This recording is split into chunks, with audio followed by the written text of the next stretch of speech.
Alis na kami, boss. Alis na kami, boss. Alis na kami. Saka po kayo alis pag naraan ako. Hindi, boss. Nagano lang ako eh. Alis na kami. Wala naman, sandali lang kami oh. Sabi nyo na sa iyo. Kasi tinawag lang niya ako, aalis na raw kami. Alis na kami, boss. Kanta-kanta ko Kuya. Balag naman yan. Kaya, dito, saan itatapon ako dito? Kuya, mapampo yung anak ko mamaya, papaano kami, bibili lang yung sudan ko. Alis lang namin eh. Kapaparatan ako. Nasa bawal pa kayo, hindi? Ano? Sagutin mo ako sir, nasa bawal pa kayo, hindi? Boss, alis na kasi. Alam niyo nasa bawal tayo, iniiwan yung pa yung Hindi kasi umili lang ako, tinawag niya ako, sandali lang. hindi po rason yan. Nilang gisnan, ang kinagisnan nilang dati, pwede tayo magparada kung saan tahan. Okay?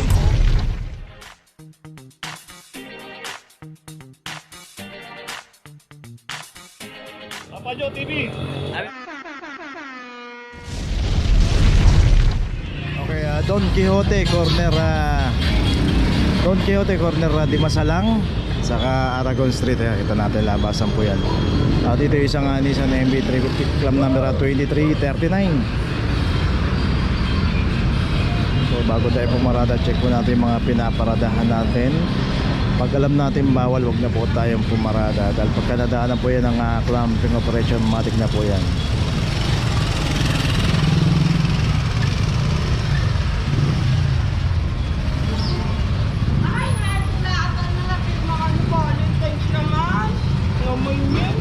Sete. Hindi na tinignan si Tata pa.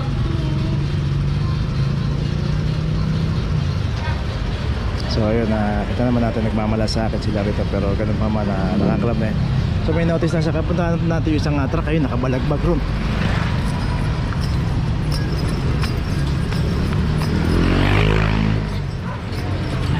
So kita natin itong isang truck na to na nakabalagbag dito. At ito wala rin driver to, no? Kita natin kantong kato rin yung pinaradahan nito. May kargang mga bulaklak. 2344. So dito na tayo sa kanto ng Don Quixote. Ito yung Aragon Street. May notice na itong malaking truck dito. Tignan pa natin dito.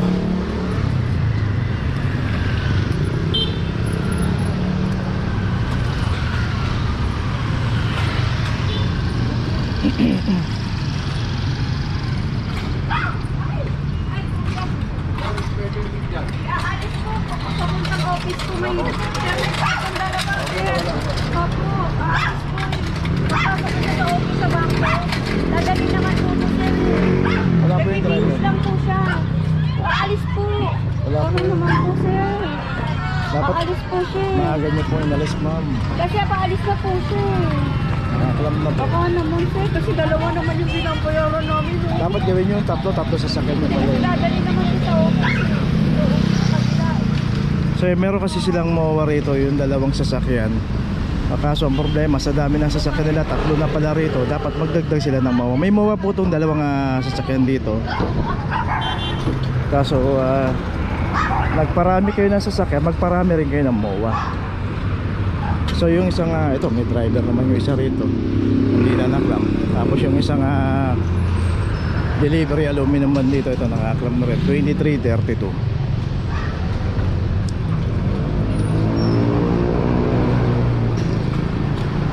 So yun pa, kaklamp din yun nandun, isang jeep. Dito naman po sa operation po ng clamping, kung sino po yung aabutan dito, random po yan. Pagka na-tsempohan po yung sasakyan nyo at walang driver yan, matik na po yan, kaya nang naklam na to. Ayun, may notice na. So puntahan pa natin na yun, dami rin no.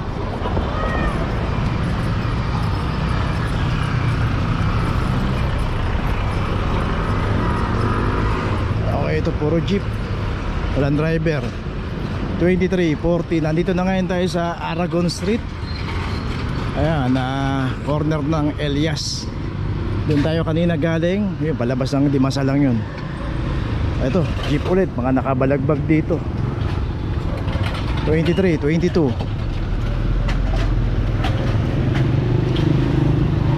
Jeep ulit.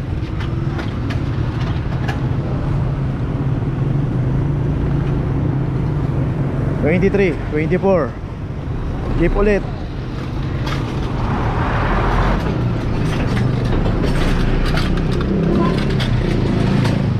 So So yun, may nakaabang na club na ulit doon. Wala pa yung driver doon. Pag na-club na yun, wala na.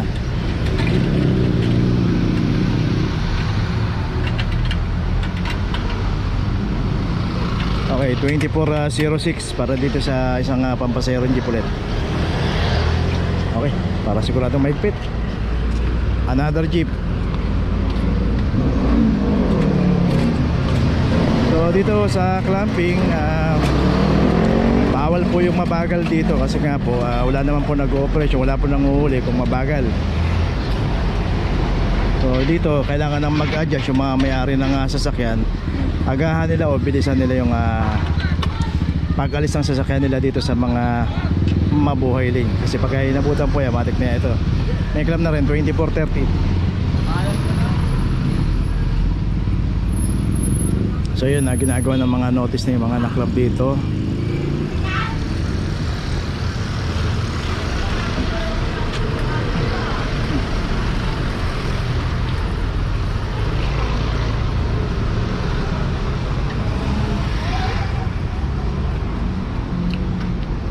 Elias Paps. Ha? Elias. Hindi, ano nga ito ng eskwela? Sumulong.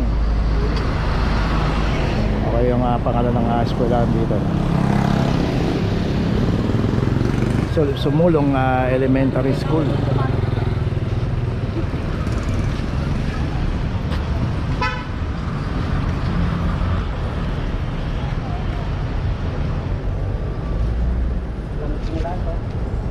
Kumakain ako. Nagkataon pa na kumakain ako.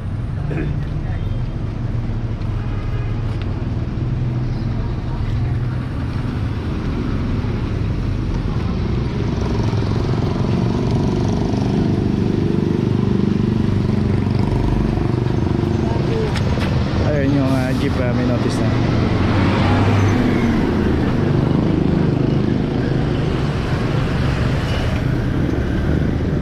So dito ito ginagawa na rin ito ng notice, saka yun gagawa na rin. So nandun na yung ating mga clamper, nandun na. Doon sa mismong tapat ng barangay na mismo nagka-clamp. Taan natin.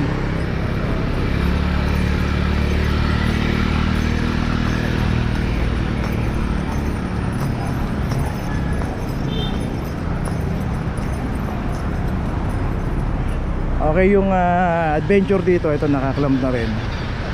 Palagi ito dito 2415. Okay, yung isang L300 2331. Nandito tayo sa tapat ng barangay mismo.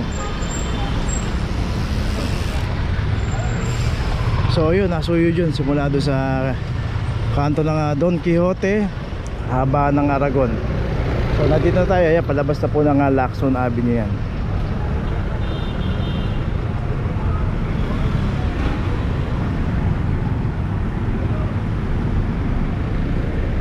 Dito rin sa operation po ng clamping, wala po silang minuto o oras na inaantay. Hindi po kagaya sa national, sa MMDA, meron po nga grace period na 5 minutes. Kagaya lang sinasabi nila, yung 5 minutes po na yan sa national, pag dumating po yung driver, hindi po ito to, titikita na lang. Pero sa clamping po, pag kayo nabutan kayo at walang driver yung sasakyan nyo, clamp po kagad yan. Saka hindi po nila hinahanap yung driver. Dito po kailangan may sasakyan tayo, kailangan maagap tayo sa sasakyan natin. Pag oras ng operation, dapat wala na po yung sasakyan natin sa mga mabuhay lane. Okay, itong adventure meron na notice.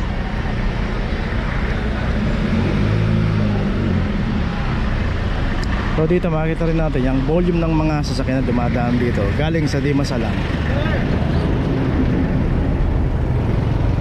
Halo-halo na rin po, may mga truck, may mga private vehicle. So napaka-traffic po talaga rito. Kaya kita natin maaga pa lang. Kita natin yung mga dumadali na sasakyan dito.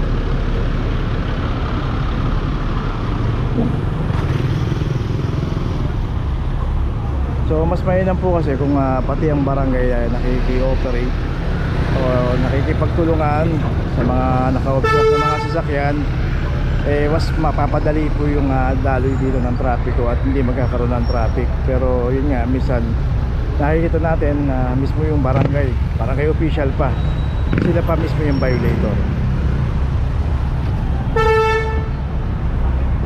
So hindi naman po lahat, no, kasi meron naman pong mga ibang barangay na maayos. So pinangangalagaan nila yung nasasakupan nila, sila mismo dumidisiplina. So mas maganda yun, sana lahat ganon, kaso hindi.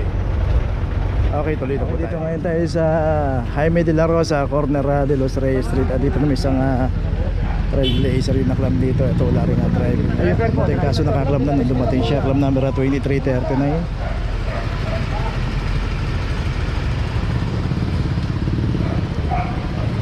Ang plaka po nito 17. Tinatawag daw kanina. Ngayon wala.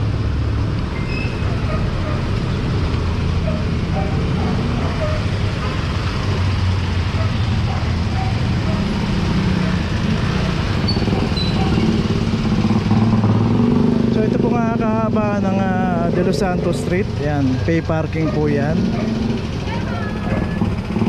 One side parking, pay parking. Pero dito po kasi sa side na to bawal. Yan, may one side parking na po sila rito.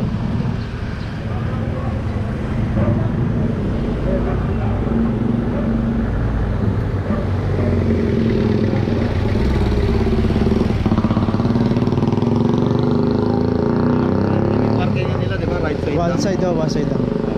Right side parking.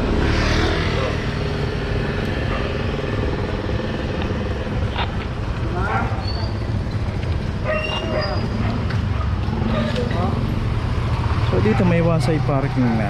Ayaw pa rin nila sundin. Wala pa ito eh.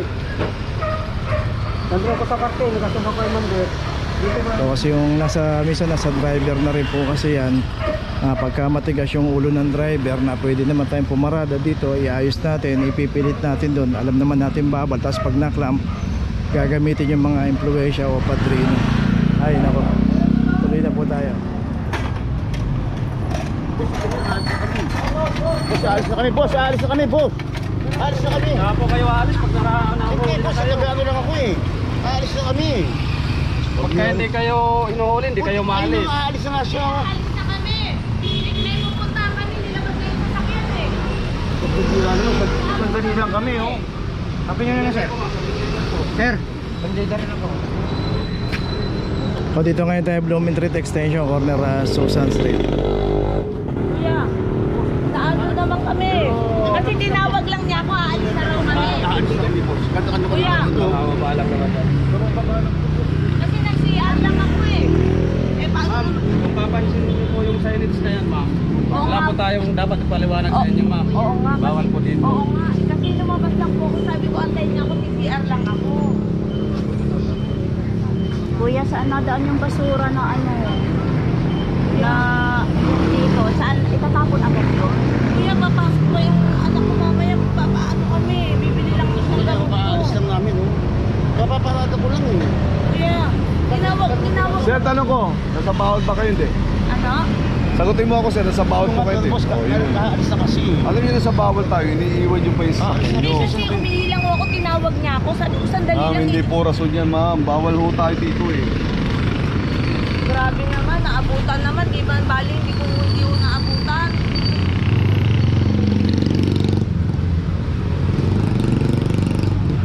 Eh, paano yung anak ko papasok pa? Puntahan po natin ang office kada to, ma'am. Mario, malilate na yung anak ko nito. Yan. So yun, kita naman natin na naklam kasi yun. Saka dito po sa kahabaan ng Bloom Street, alam po natin na mabuhay dito, bawal po pumarada rito. Ngayon kung paparada tayo, wag po nating iiwan yung ating mga sasakyan kasi kita naman natin na galing sa loob, tinatawag po yung may-ari ng sasakyan. Okay, tuloy na po tayo. Okay, nandito na ngayon tayo sa opisina ng clamping, sa impounding dito sa Central. Dito na po nagtatapos ang ating vlog. Maraming salamat po sa mga subscriber, sa mga viewers, sa mga napadaan po sa ating channel. Maraming salamat po sa mga suporta nyo. Sa mga hindi pa po nakakapag-subscribe, subscribe na po tayo mga kabayan.